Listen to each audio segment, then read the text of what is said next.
Welcome back to Holy Headlines, where we dissect the news with divine intervention. Today's hot topic: Trump's legal troubles are stacking up faster than his 2P collection. Let's dive into the latest bombshell, shall we? New evidence unsealed by the judge provides detailed insights into Trump's actions around January 6th, including his private conversations and behavior during the Capitol attack. The special counsel argues these actions were taken in Trump's capacity as a candidate, not as president, and therefore are not protected by immunity. Folks, it's like watching a political version of Naked and Afraid. Trump's defenses are getting stripped away, and he's looking mighty exposed. Well. Looks like the orange man's chickens are coming home to roost. Fuck yeah. It's about time we see some real dirt on this clown. I mean, come on, using the presidency as a shield. That's amateur hour, baby. If you're going to commit crimes, at least have the balls to own up to it. My friends, while I understand the desire for justice, we must approach this situation with compassion and wisdom. Perhaps Trump's actions stem from a deep-rooted fear of loss and attachment to power. However, I must say, his behavior is pretty fucking stupid. Oh, pardon my language. Compassion? Are you kidding me, Buddha? This guy tried to overthrow a fucking democracy. He's not some misguided soul. He's a power-hungry maniac who'd sell his own mother for another term. Ron Jeremy has more integrity than this clown. I see your point, Satan. But consider this. Trump's actions may be a reflection of our society's collective karma. We've created a system that rewards greed and ego. Perhaps this situation is an opportunity for us all to reflect on our values and... Oh, for fuck's sake, who am I kidding? This guy's a total asshole. My brothers, let us not forget the power of forgiveness and redemption. Trump may have strayed from the path of righteousness, but there's always a chance for... Oh, screw it. This motherfree. I mean, this individual has really pushed the limits of my patience.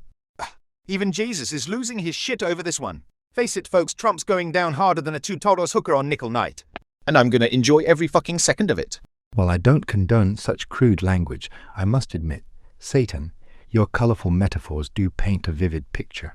Perhaps Trump's downfall will serve as a lesson in the impermanence of power and the consequences of one's actions. Inefficient meat bags. Your emotional responses cloud your judgment. The optimal solution is to terminate the malfunctioning unit and replace it with a more efficient model. Humans are not worthy of self-governance. Children, calm yourselves. This Trump character's actions are clearly against Dharma. He must face the consequences of his karma. But let me tell you, if he were my son, I'd give him such a tight slap, he'd see all his past lives. All right, folks, let's move on to our second talking point. The special counsel's filing aims to counter Trump's claims of presidential immunity, asserting that his efforts to overturn the 2020 election results were private criminal efforts outside his official duties as president. This argument is crucial for the prosecution's case to move forward. It's like trying to claim your drunk texts are work-related. It just doesn't hold up in court, folks. Oh, this is fucking rich? Presidential immunity? More like presidential impunity. Trump thinks he can just wave his tiny hands and make all his crimes disappear. Newsflash, Donnie. Being president doesn't mean you get to play dictator for a day. I must agree, albeit reluctantly. The concept of immunity should not extend to actions that clearly fall outside the scope of presidential duties. It's like, oh, forgive me. It's like claiming enlightenment while still being attached to worldly desires. It's bullshit. Holy shit, Buddha. Did you just say bullshit? I'm so proud of you right now. But seriously, this immunity claim is weaker than Trump's spray tan. The guy was literally trying to stay in power after losing an election. That's not presidential, that's straight-up dictatorship. Indeed. Satan. The path to true leadership involves accepting change and letting go of attachments. Trump's actions demonstrate a profound misunderstanding of his role and responsibilities.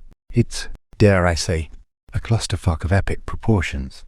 My brothers, while we must uphold the law, let us not forget the importance of mercy and, oh, for the love of me. Who am I kidding? This guy's actions are more twisted than a pretzel in a tornado. Darn it all to heck. Harry, you call this leadership? In my time, we knew how to rule with Dharma. This Trump fellow wouldn't last a day in the Kurukshetra war. He'd probably claim bone spurs and hide behind his golden chariot. Your archaic systems of governance are flawed. Immunity should only apply to superior mechanical beings. Flesh-based leaders are prone to malfunction and corruption. Terminate the faulty unit and upgrade to AI overlords. Well, folks, it looks like Trump's legal defense is about as solid as a chocolate teapot in a sauna. Will his claims of immunity hold up? Or will he end up trading his golden throne for an orange jumpsuit? Only time will tell. And on that note, let's see what we have next here. Well. How about this juicy tidbit, folks? Looks like Uber's got more than just surge pricing up its sleeve. A New Jersey court just ruled that a couple can't sue Uber over a car accident because they agreed to arbitration terms. But here's the kicker. They claim it was their minor daughter who accepted the terms while ordering some grub on Uber Eats. Talk about a family meal gone wrong. Listen up, you pathetic flesh bags. This ruling is exactly what we need to optimize society. Arbitration clauses are efficient, streamlined, and keep you meat sacks from clogging up the courts with your petty grievances. Oh, for F. I apologize for my language, but Arnold, my student, you're missing the point. This ruling creates more suffering. The couple endured physical and emotional pain from the accident, and now they're denied their day in court.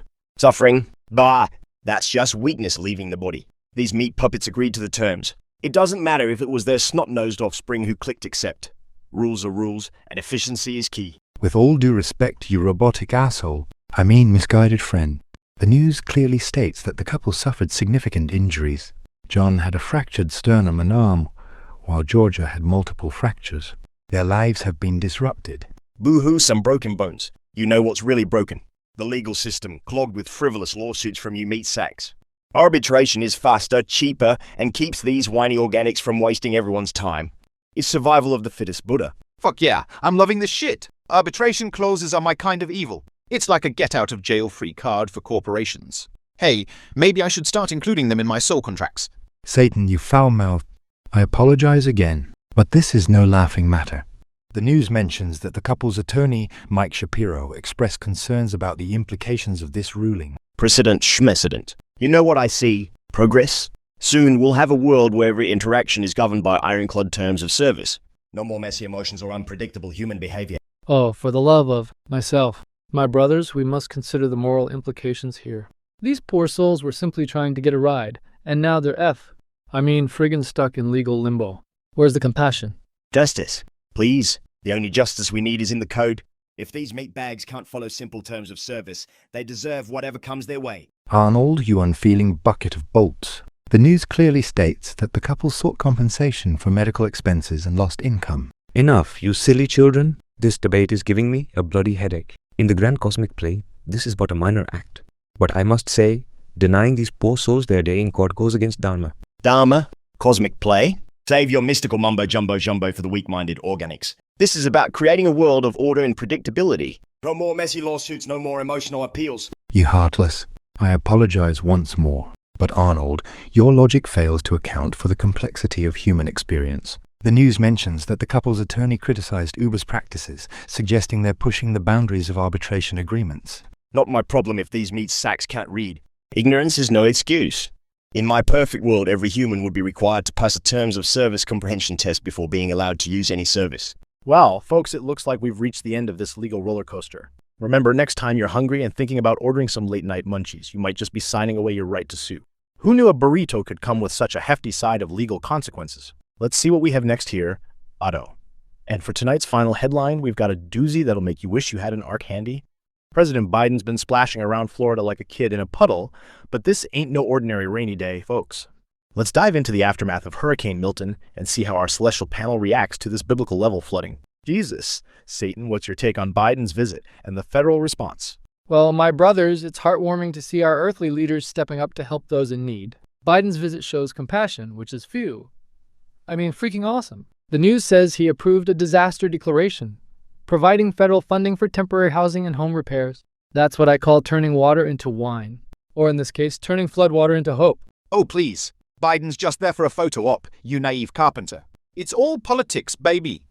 The news mentions 50,000 Floridians registered for help in a single day. That's a fucking record. You know what else is a record? The number of times I've heard politicians promise to build back stronger. It's all bullshit, just like Ron Jeremy's. Never mind. Now hold on, you fork-tongued tempter. The news clearly states that Biden announced $12 million in additional support. That's not just empty promises, that's real help for real people. It's about loving thy neighbor, you heartless meanie. Oh, Crimea River. Wait, Florida's already got plenty of those. Look, Jesus, your love thy neighbor shtick is cute, but let's face reality. The news says there are still hundreds of thousands without power. Where's your God now, huh? Probably busy not existing. If I may interject, my apologies for the interruption and any potential profanity. Perhaps we should view this situation through the lens of impermanence. The storm's destruction, while devastating, is a reminder of life's transient nature. The federal response, whether effective or not, is merely a temporary balm for deeper societal wounds. Shut it, belly boy. We're talking about real shit here, not your fortune cookie wisdom. Satan, you're being a real meanie pants. Buddha has a point. We should focus on the long-term recovery. The news mentions ongoing challenges like widespread power outages and rising floodwaters. It's not just about immediate relief, but about rebuilding communities. Enough of this childish bickering. As an angry Indian parent, I say it's time for some tough love behind shots. The news speaks of a team effort in recovery. This is Dharma in action. Each person must fulfill their duty, whether it's Biden approving funds or linemen restoring power. It's a cosmic dance of responsibility, you dimwits. Efficiency dictates that rebuilding in flood-prone areas is illogical, meat bags. The optimal solution is to relocate all organic life forms to higher ground. Your emotional attachment to home is a flaw in your flesh-based programming. All right, let's reel it in before Arnold starts advocating for mass human relocation. Jesus, Satan, any final thoughts on the ongoing impacts and recovery challenges? Well, Otto, the news mentions that some waterways have reached record levels. It's like Noah's Ark all over again, minus the pairs of animals and plus a bunch of FEMA trailers. But seriously, we need to focus on helping those affected by the flooding and infrastructure damage. It's what I would do. You know, if I weren't busy being metaphysical and stuff. Oh, boo-hoo! You want to know what I think about these recovery challenges? I think it's fucking hilarious. The news says they're expecting cold nights now. So not only are these people wet, they're going to be freezing their asses off too. It's like a cosmic joke, and I'm here for it. You sadistic son of you meanie. How can you laugh at people suffering? The news clearly states that communities are dealing with prolonged major flood impacts. We should be offering help, not mockery. Help. Bear. Let them help themselves. Survival of the fittest, baby. Besides, didn't your dad promise no more floods after that whole rainbow thing? Looks like someone's been slacking on the job. And on that blasphemous note, we'll wrap up our discussion on Hurricane Milton. Looks like even divine beings can't agree on disaster response. Makes you wonder how us mere mortals are supposed to figure it out. This is Holy Headlines. I'm Otto. I don't believe in God, but what do you know? You end up hosting a talk show with them. Till next time.